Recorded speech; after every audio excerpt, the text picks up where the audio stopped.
Okay, let's unpack this. We're about to plunge into a text that's less a rigid historical record and more, well, a vibrant, living collection. It's often described as the mythic heart of ancient Korea, the Samguk Yusa. Mm-hmm.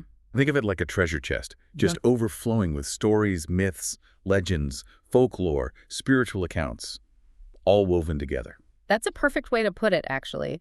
Fundamentally, the Samguk Yusa, which translates roughly to Memorabilia of the Three Kingdoms, it's this comprehensive compilation. And it was brought together by one individual, a Buddhist monk named Iryeon. Iryeon, take it. He undertook this really monumental task during a period of significant upheaval for Korea, specifically when the country was under the domination of the Mongol Empire. Right, the late 13th century. Exactly. And that context, the timing, that's absolutely fascinating. Mm-hmm. Because here's where it gets really interesting, I think. Mm. Iryeon is writing when Korea's sovereignty is compromised, yet he makes remarkably little direct mention of the Mongol presence in the text itself. That's true. It's quite subtle. Instead, he focuses intensely on Korea's deep past, its ancient origins, its spiritual development, its unique cultural identity. Yes. The very act of compiling and preserving these distinctly Korean narratives during foreign rule, it feels like a profound act of cultural resilience. You can almost feel his deep love for his country radiating from the pages. It really speaks volumes, doesn't it, about the power of culture and history as forms of, well, resistance and identity preservation. Definitely. So our mission in this deep dive is to explore the unique value and the enduring legacy of this extraordinary collection. Using the sources you've shared with us, we want to understand what makes the Samguk Yusa so different from other historical accounts. Right. We want to delve into the rich tapestry of stories it contains and really grasp why it remains such a cornerstone of Korean cultural heritage today. Okay, so let's set the stage then. By contrasting the Samguk Yusa with its more widely known counterpart, the Samguk Sagi. If you've encountered Korean history before, the history of the Three Kingdoms, the Samguk Sagi, is probably the first major text you've heard of. Precisely. The Samguk Sagi was compiled earlier, back in 1145. Much earlier. By a scholar official named Kim Pushik under royal commission. It's considered the official sort of orthodox historical chronicle of the Three Kingdoms period. Goguryeo, Baekje, and Silla. Right. Kim Pushik approached his task with a more, let's say, rational and logical mindset for his time. He drew heavily on previous historical records, mainly Chinese dynastic histories and existing Korean materials. So very state-focused. Very. The Samguk Sagi focuses intensely on statecraft, political events, reigns of kings, official appointments, and significantly military campaigns and battles. You know, the interactions between the Korean kingdoms and their neighbors, especially China and Japan. And the sources point out an important perspective here.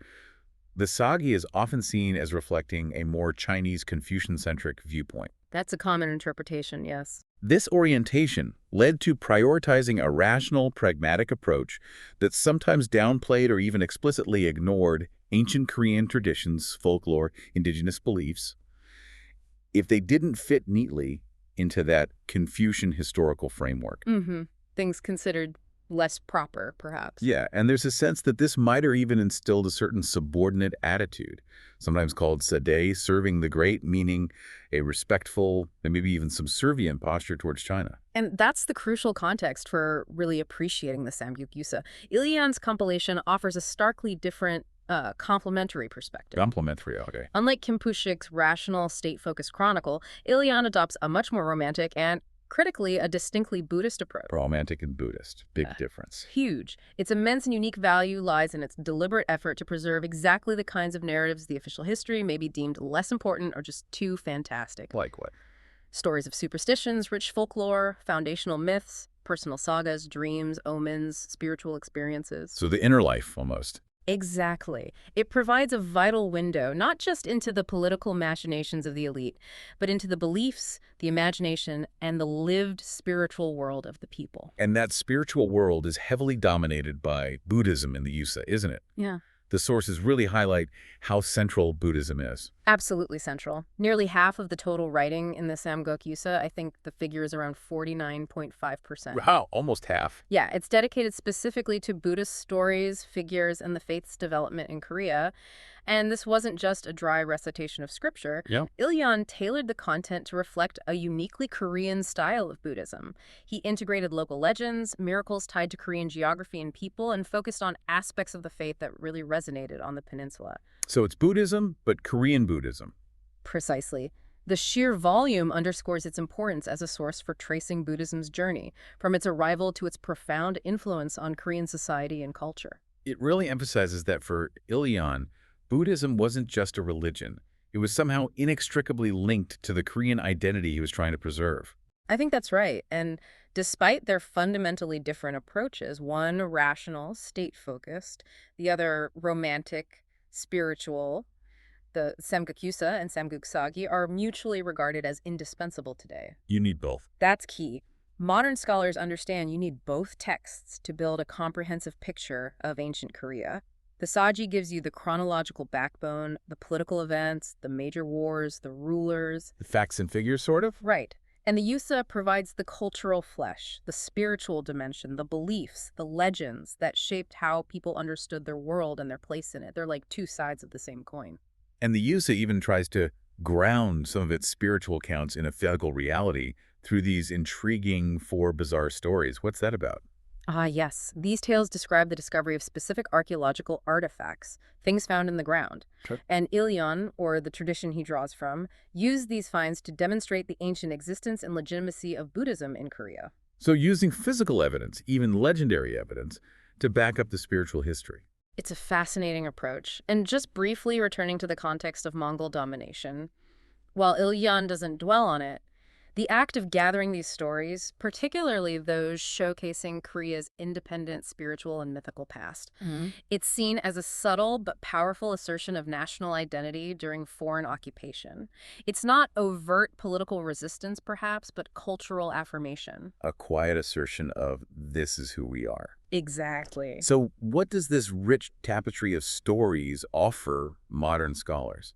Why is the Samguk Yusa still being restudied today? Oh, the insights are vast. Scholars, both Korean and Japanese, pore over the Yusa for clues buried within the mythology. Clues about genuine historical developments, early social structures, political transitions, things the Sagi might overlook or present differently. Hidden history within the myths. Sometimes, yes, and crucially, it contains some of the earliest surviving examples of Korean vernacular poetry, the Haeanga. Hanga country songs. That's right. These poems are absolutely vital for studying the archaic Korean language and understanding Silla culture from a more, well, popular perspective. Not just the courtly view. Correct.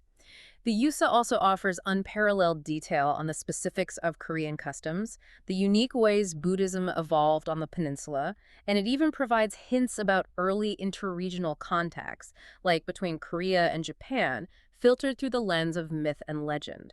It's a goldmine for understanding not just the facts, but the cultural mindset. All right, we've established the Yusa's context and unique value. Now, let's actually step into that tapestry.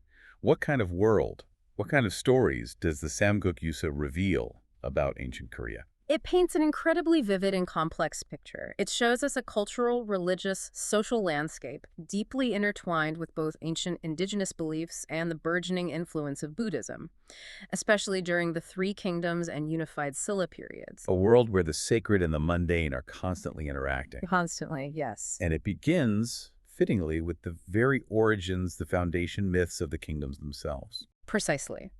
The Yusa dedicates significant space to these foundational tales, which are far removed from purely historical accounts. It includes a note about the city of Wangam, stating its obvious connection with Dangun. Dangun, the legendary founder of Gojoseon, the first kingdom. Right, so this inclusion subtly links the later kingdoms to a much deeper ancient lineage grounded in myth. It establishes that continuity. And the Silla origin myths are particularly fantastical and memorable. You have King Hyokos. Ah, Hyokose. He doesn't have a human birth, but emerges from a large egg described as red or sometimes blue. Found near a well called Najong. And the egg was apparently left there by a white horse that then just flew up to heaven. It's a powerful symbol, isn't it? Divine origin.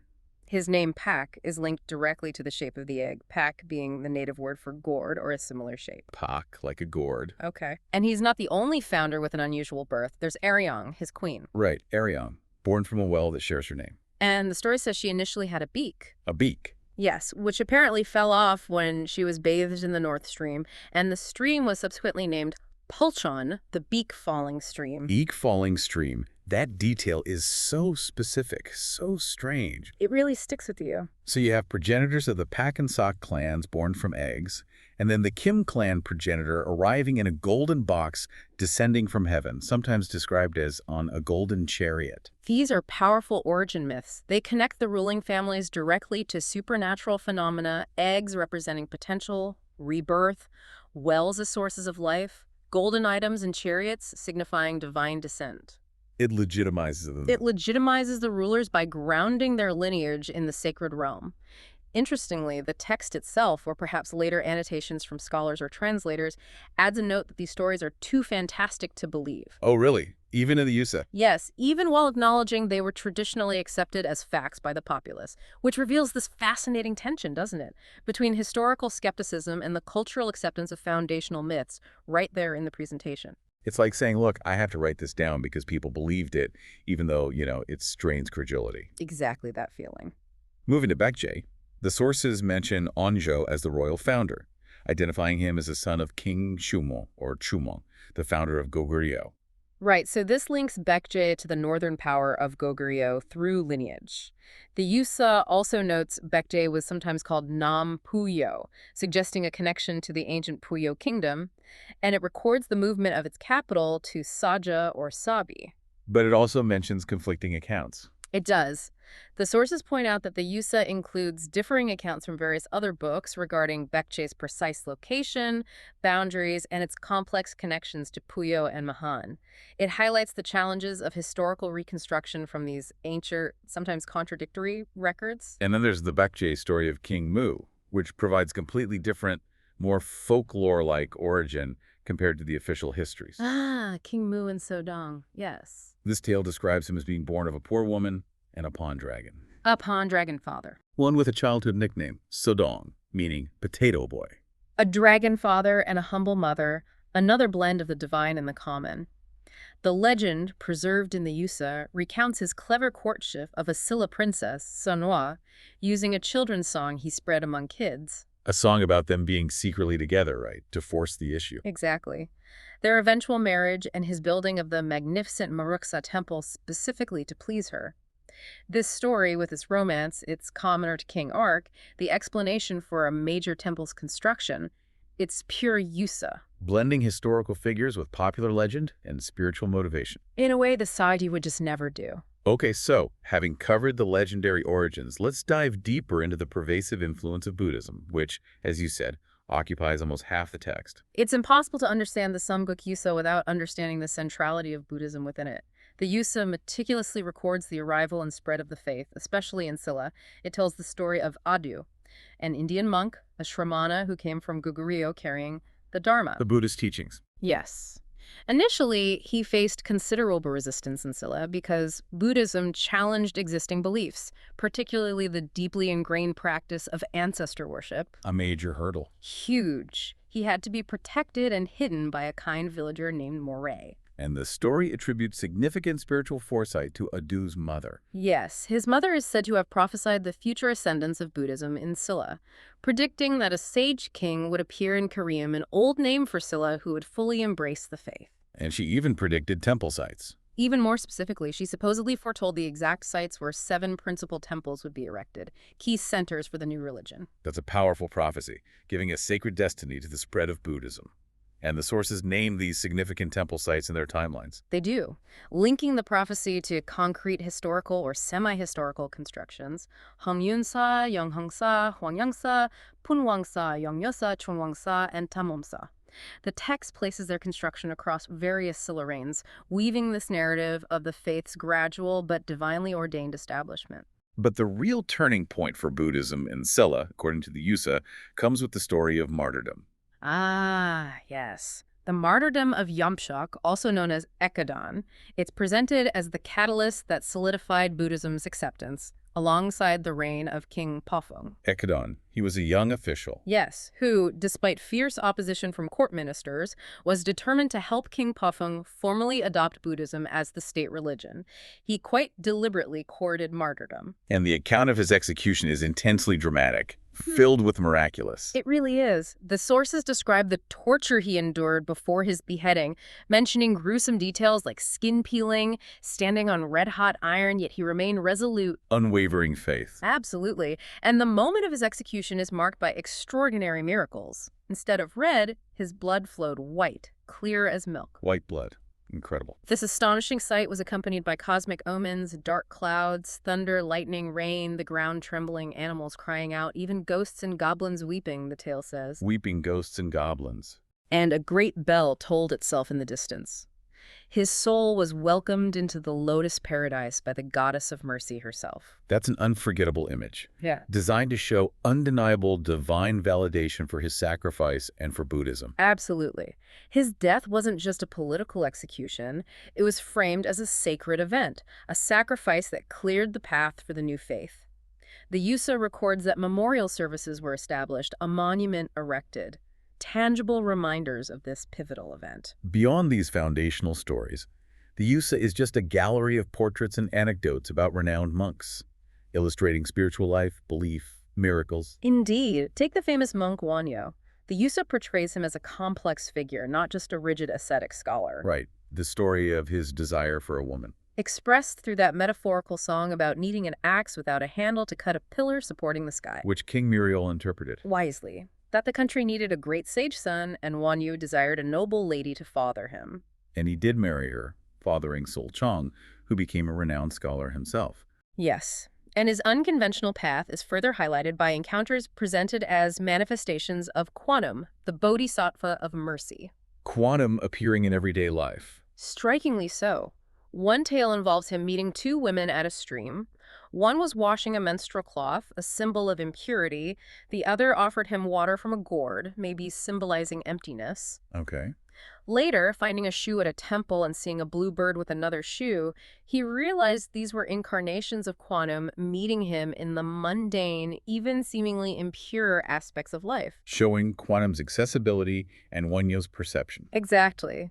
His famous ox horns commentary and his energetic gourd dance are also mentioned, emphasizing his unique, popular approach to spreading Buddhism. His contemporary Wusang also features prominently, but with a different kind of legend. Wusang's journey to China was more fraught. Arrested in Goguryeo, but eventually succeeded. His arrival was apparently heralded by a prophetic dream of his teacher, Qian, auspicious signs like a great tree, a phoenix nest, jewels. After studying the profound Huam Sutra, Wusang returned to Silla, not just as a scholar, but with crucial intelligence. He's credited with warning King Munmu about a planned Tang invasion. Right, and the Yusa tells this tale of him orchestrating a secret Buddhist ritual with another monk, Myungnyang, creating a hidden altar based on esoteric teachings. To conjure protective powers. And seemingly to deceive a Chinese envoy scouting for the invasion. His story is also deeply entwined with the legendary Sunmyo. The woman who loved him. Yes, who, according to the Yusa, transformed into a dragon to protect him on his sea journey back to Silla. A dragon protector. And later helped him establish the important Pusak temple by, well, moving mountains with her power. These stories really underline how the spiritual realm isn't separate from politics or even building projects in the Yusa. Exactly. Consider Chinpyo, another monk whose devotion reached extraordinary levels of self-mortification on Mount Sonji. Right. Shedding flesh and bleeding. The Yusa recounts his rigorous asceticism, which led him to receive sacred divination sticks and commandments directly from the Bodhisattvas Maitreya and Kshitigarbha. Receiving divine law directly. That's intense. It shows a direct, tangible connection to the divine through extreme faith and suffering. He then founded Kumsan Temple, again with help from dragons apparently, and oversaw the creation of a huge 16-foot Maitreya image. Dragon helpers seem common. They do pop up. The text even adds a detail about another monk, Simji, who also bled like Chinpyo and was comforted by Chinong, reinforcing the authenticity of Chinpyo's experience. And the story of No Hill Puduk and Tel Tau Pak Pak on White Moon Mountains offers another angle on divine manifestation. A lovely story. Two simple saints. Puduk devoted to Maitreya, Pak Pak to Quantum. Puduk's devotion was tested when he showed compassion to a woman who appeared needy. Letting her stay, bathing her after childbirth. Yes, and this woman was Kwanum in disguise. After revealing herself and bathing him in golden water, Puduk transformed into a golden Maitreya Buddha image. A transformation through mercy. Beautiful. It emphasizes mercy and the potential for enlightenment in humble acts. The tale of Chosen, the lovesick monk, is perhaps one of the most human and relatable, despite its supernatural core. Oh, it resonates deeply. It speaks to universal human desire and the Buddhist concept of attachment. Chosen was consumed by love for a girl he couldn't have. He prayed to Kwanum for them to be together. And fell asleep before the Buddha image. He then experienced this incredibly vivid 40-year dream. 40 years. Marrying the girl, having children, facing incredible hardship, poverty, starvation, and ultimately a bitter, heart-wrenching separation. Waking up, he found his hair had turned white. Just from the dream. Yes, but the intensity of the suffering in the dream completely cured him of his worldly desire. Total disillusionment. A profound parable about the illusion of worldly attachment. Absolutely. His transformation was so complete that he later found a buried Maitreya image at the spot where he'd buried his son in the dream, confirming its spiritual significance. And he built Chonkwasa Temple there. And you have other intriguing monks like Haegon, associated with Wonyo, known for unconventional behavior, like eating fish. Yes, leading to a temple being nicknamed My Fish Temple. Haegong is presented as mysterious, capable of appearing in two places at once, maybe. Wow. There's a story linking him to protecting young Myosa Temple from fire by wrapping it in straw rope. He also appeared instantly through rain without getting wet and made cryptic remarks suggesting reincarnation. And Milbin, healing Queen Sandak. Right, by exorcising an old fox and other demonic figures thought to be causing her illness, using his magical staff and scripture, 5-colored light flashing from his forehead. Very dramatic. You also mentioned briefly monks like Haesuk, Sonyul visiting the King of Hell, Nanchi living over 135 years, young Jay converting thieves. These briefer anecdotes, while less detailed, collectively build this picture of monks as not just pious figures, but sometimes eccentric, powerful individuals interacting directly with the spiritual realm, through miracles, longevity, influencing destiny. Beyond the personal tales, the Yusa gives glimpses into the tangible world of Buddhist practice, material culture. Absolutely. The sources describe various forms of Buddhist art mentioned: stone and gilt bronze sculptures of Buddhas, Bodhisattvas, Maitreya, noting impressive, massive examples found at places like Paju and Nansan. Big statues. Huge ones. There are mentions of grand bells from Silla and later Goguryeo, and pottery adorned with significant Buddhist motifs, lotus flowers, cranes, clouds, all carrying symbolic meaning. And the scale of devotion is clear in things like printing the Tripitaka. Yes, the Yusa mentions that massive project, the entire Buddhist canon, the Tripitaka, using over 80,000 wood blocks, completed in 1251. An incredible undertaking. Not just religious, but a national effort, partly aimed at invoking Buddhist protection against the Mongol invaders. Pagodas, too, housing sacred relics or scriptures, are significant structures mentioned, like the Yukwan Pagoda storing relics. And the relics themselves, the sari. Sari. Discussed as small, white, pearl-like balls believed to be bone fragments from Buddhas or enlightened beings, said to possess magical powers. Wow. Iryeon himself adds a personal touch, stating he saw a Buddha's tooth, emphasizing the rarity and immense value placed on such relics. The sources also allude to 7 treasures of Buddhist lore, suggesting a system of sacred objects. These details really ground the spiritual narratives in a world of veneration, sacred objects, art, and technology. Shifting gears slightly, the Samguk Yusa isn't just about Buddhism. It's deeply infused with earlier indigenous beliefs and spirits, showing a fascinating blend. That blend is one of its most unique characteristics, absolutely. Dragon kings, for instance, are everywhere. We heard about King Mu's father, the Palm Dragon. And Choyong's father, the Dragon King of the Eastern Sea. Dragons transporting people like Kotaji to China, escorting Silla ships, sometimes attacking ships before protecting them. King Munmu becoming a sea dragon protector after death. Exactly. And a Dragon King presents King Sinmun with that magical bamboo staff that becomes the legendary flute to calm 10,000 waves, capable of solving national problems. These dragons are powerful, tied to water, the sea, interacting directly with humans. And mountains, as sacred sites, feature prominently as well. Mountain spirits and deities receive worship. There's a story of King Kyung-young praying to the goddess mother of Fairy Peach Mountain for a hawk.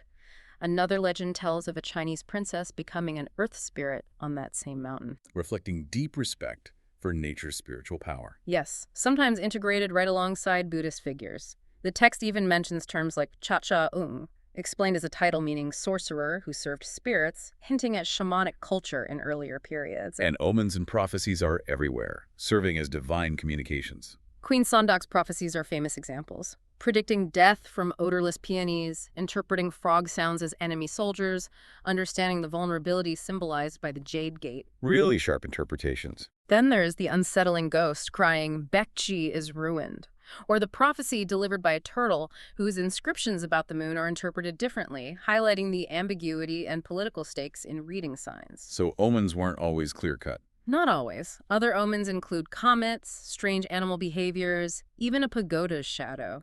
These narratives reveal a worldview where the cosmos and the spiritual realm constantly communicate with humanity through signs needing interpretation. Beyond the spiritual, the Yusa gives us glimpses into human values like loyalty, bravery, filial piety through compelling folktales. The story of Baekje is a classic example of unwavering loyalty, sent on a perilous mission to rescue Silla princes held hostage in Japan. He gets captured himself, right? Yes, Yeah. and the Japanese king tortures him, demanding he betray Silla. Baekje steadfastly refuses, declaring, "I am a subject of Karim," using an old name for Silla. Defiant to the end. His unyielding spirit is famously compared to bamboo bending, but not breaking. Legend says the red color of certain reeds is stained by his blood, a poignant symbol. And Kim Yusin, the legendary Silla general, appears not just as a military figure, but almost mythic. The Yusa includes tales of his bravery killing a tiger as a youth and acknowledges his strategic genius. One mystical episode recounts him being saved from a Goguryeo spy by 3 goddesses in disguise, Goddesses intervening. who revealed his identity as a reincarnation of a famous Goguryeo fortune teller, suggesting his destiny was predetermined and divinely supported. His wife, Lady Chime, is mentioned, and he got the posthumous title Great King of Mars, linking him to warfare even celestially. Filial piety, respecting parents, is highlighted in the story of Samguk Sagi. Ah, yes. During a severe famine, his father was starving. In an act of extreme filial devotion, Samguk Sagi cut flesh from his own thigh to feed him. Oh wow, that's extreme. It was considered so virtuous that the king rewarded him generously, presented as an exemplary tale reinforcing a core societal value. The brave soldier Baekje is also mentioned briefly. The Yusa also provides insights into Silla's society, particularly its militaristic aspects and the famous Hwarang institution. The Hwarang, an elite group of young aristocratic men rigorously trained in civil arts and military skills. The sources highlight their code of ethics: loyalty, filial piety, sincerity, bravery, mercy, key virtues. They were crucial for Silla's unification. Absolutely. They played a critical role. The fact that a military academy campus near Seoul is named Hwarang Day today shows their lasting symbolic importance. You get these fascinating glimpses into daily life and social customs, too. Small details add so much color. The tooth game, for determining a king involving biting a rice cake, linked to the title Nisagum. Practices like the stone fight, Sukjinun, or the circle dance, Ganggungsli, hinting at folk traditions. Everyday life hints. We see references to farming, weaving ukmyeon, the hardships of poverty and famine, different forms of slavery, paying tribute, receiving envoys, students studying in China, courtly life, feasting, picnics, even appreciation of physical beauty, like in the story of Surapwin. And crucially, the Yuski is a repository for some of the earliest examples of Korean literature, the Hyanga. Those country songs? Incredibly important linguistically and culturally. Preserved in the Yusa, they're vital records of the archaic Korean language, Offering insights into beliefs and feelings of the time. often with Buddhist themes or local legends. The most famous is the Song of Choyeong.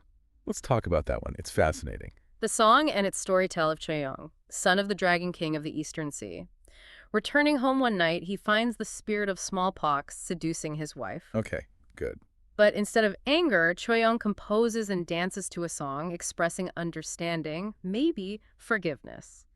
Impressed by this magnanimity, the spirit of smallpox retreats, promising never to enter a house where Choyeong's portrait is displayed.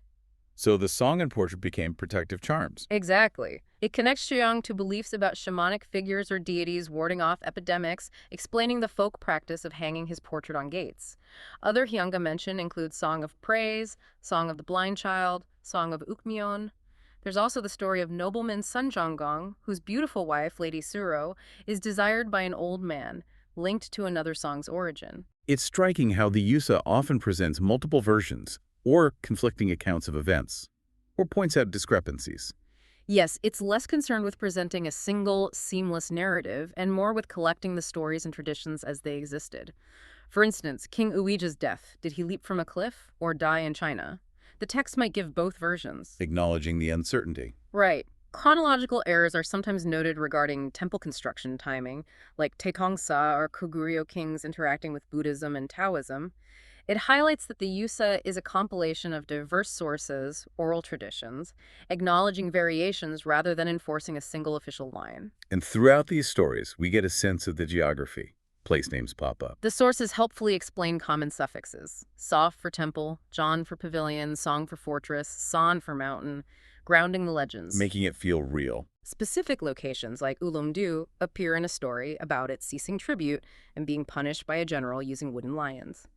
Hansan Fortress, Puyo, Unjin, Kingju, Mantudae, Naksan. They're all woven into the narratives, giving the stories a sense of place within ancient Korea. Wow, it really is such a complex, rich tapestry. So, having explored these layers, myths, legends, beliefs, daily life, what is the enduring legacy of the Samguk Yusa? Why does this book, compiled centuries ago during occupation, still matter so profoundly today? Its significance is immense, spanning historical, cultural, literary realms. For understanding the formation of early Korean identity, the core beliefs that shaped the nation, it's irreplaceable. It offers this vital, unparalleled window into the spiritual, imaginative, emotional world of ancient Koreans, a dimension that purely factual or political histories like the Sagi just can't capture. It's not just about kings and battles. It's about how people saw the world, where they found meaning, what they believed about their origins, their destiny. Exactly. It remains a crucial primary source for scholars studying ancient Korean history, its language through the Hyanga, its unique customs, folklore, and the specific way Buddhism developed on the peninsula, integrating with local beliefs, producing distinctively Korean tales and figures. It truly preserves what many call the soul, or the mythic heart, of the nation's ancient past. By collecting these stories, Iryeon didn't just compile a book, he safeguarded this rich, textured understanding. Of what ancient Koreans believed, feared, hoped for, dreamed, giving future generations access to that inner world. And that legacy continues. It does. The Samguk Yusa is a cornerstone of Korean cultural heritage, still inspiring scholarly reinterpretation, influencing modern literature and art, providing a powerful connection for modern Koreans to their ancient roots and the foundational stories that shape their identity.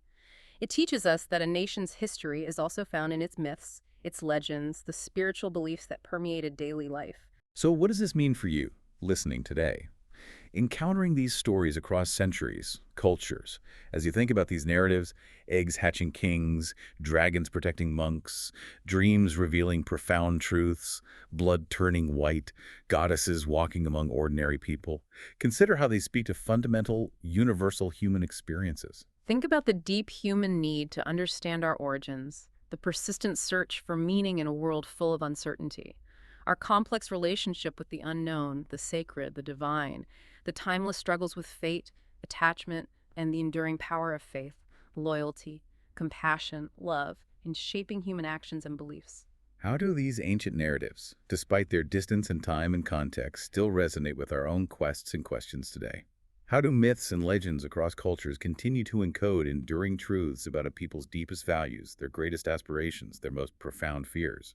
The Samguk Yusa doesn't just tell us about the past, it invites us to reflect on the timeless aspects of the human condition and the stories we tell ourselves to make sense of it all.